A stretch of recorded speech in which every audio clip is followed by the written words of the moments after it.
ಮೇಳದಲ್ಲಿ ಏನಾದರೂ ಕೊಡಿಸ್ತಾರೆ ಅಂತ ಕರ್ಕೊಂಡು ಹೋದ್ರೆ ಹೆಂಗ್ ಹೋದ್ವು ಅದೇ ತರ ಖಾಲಿ ಕೈಯಲ್ಲಿ ಕರ್ಕೊಂಡ್ಬಂದ್ರು. ಹಾಯ್ ಹಲೋ ಎಲ್ರಿಗೂ ನಮಸ್ಕಾರ, welcome to my mini vlog. ಇವತ್ತು ಬೆಳಗ್ಗೆ ಬೇಗ ಇದ್ದು ಮಾರ್ನಿಂಗ್ ರೂಟೀನ್ಸ್ ಎಲ್ಲ ಕಂಪ್ಲೀಟ್ ಮಾಡ್ಕೊಂಡು ಮೊನ್ನೆ ಮಾಡಬೇಕು ಅಂತ ಇದ್ ರೆಸಿಪಿನ ಈ ಕರೆಂಟ್ ನನಗೆ ಮೋಸ ಮಾಡಿದ್ರಿಂದ ಇವತ್ತು ಮಾಡಿದ್ದಾಯ್ತು. ಇನ್ನು ಬೇಗ ತಿಂಡಿ ಎಲ್ಲ ಮುಗಿಸ್ಕೊಂಡು ಅಡುಗೆ ಮನೆ ಎಲ್ಲ ಕ್ಲೀನ್ ಮಾಡ್ಕೊಂಡು ಇವತ್ತು 9 ಗಂಟೆಗೆ ಆಲ್ಮೋಸ್ಟ್ ನಂದೆಲ್ಲ ಕೆಲಸ ಕೂಡ ಮುಗ್ದಿತ್ತು. ಇವತ್ತು ಕೂಡ ಇಂಟರ್ನಲ್ಸ್ ಇತ್ತು, ಒಂದು ರಿವಿಷನ್ ಎಲ್ಲ ಮುಗಿಸ್ಕೊಂಡು ತುಂಬಾ ದಿನ ಆದ್ಮೇಲೆ ಯೂನಿಫಾರ್ಮ್ನ ಹಾಕೊಂಡು ನಾನು ಕೂಡ ರೆಡಿಯಾಗಿ ಕಾಲೇಜ್ ಕಡೆ ಬಂದೆ. ನಿನ್ನೆ ಮೊನ್ನೆ ಎಲ್ಲ ಮಳೆ ಇದ್ದಿದ್ದ ಕಾರಣ ಇಂಟರ್ನಲ್ಸ್ ಪೋಸ್ಟ್ಪೋನ್ ಮಾಡಿದ್ರು, ಹಾಗಾಗಿ ಅವತ್ತು ಮಾಡಬೇಕಾಗಿದ್ದ ಟೆಸ್ಟ್ನ ಇವತ್ತು ಮಾಡ್ತಾ ಇದ್ದಾರೆ. ಇವತ್ತು ಕೂಡ 2 ಸಬ್ಜೆಕ್ಟ್ ಇಂಟರ್ನಲ್ಸ್ ಇತ್ತು. 2 ಪೇಪರ್ನು ಚೆನ್ನಾಗಿ ಬರ್ಕೊಟ್ಟು ಮನೆ ಕಡೆ ಬಂದ್ವಿ.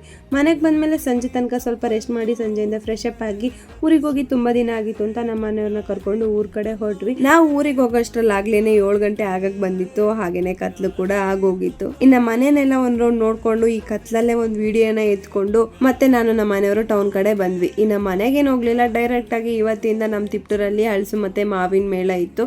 ಇನ್ನ ಡೈರೆಕ್ಟ್ ಆಗಿ ನಮ್ಮ ಸಾಹೇಬ್ರು ಅಲ್ಲಿಗೆ ಹೋಗೋಣ ಅಂತ ಹೇಳ್ಬಿಟ್ಟು ಕರ್ಕೊಂಡು ಹೋಗ್ತಾ ಇದ್ರು. ಇದು ನಡೀತಾ ಇರೋದು ನಮ್ಮ ತಿಪ್ಟೂರಿನ ಕಲ್ಪತರು ಸ್ಟೇಡಿಯಂ ಮೇಲೆನೆ.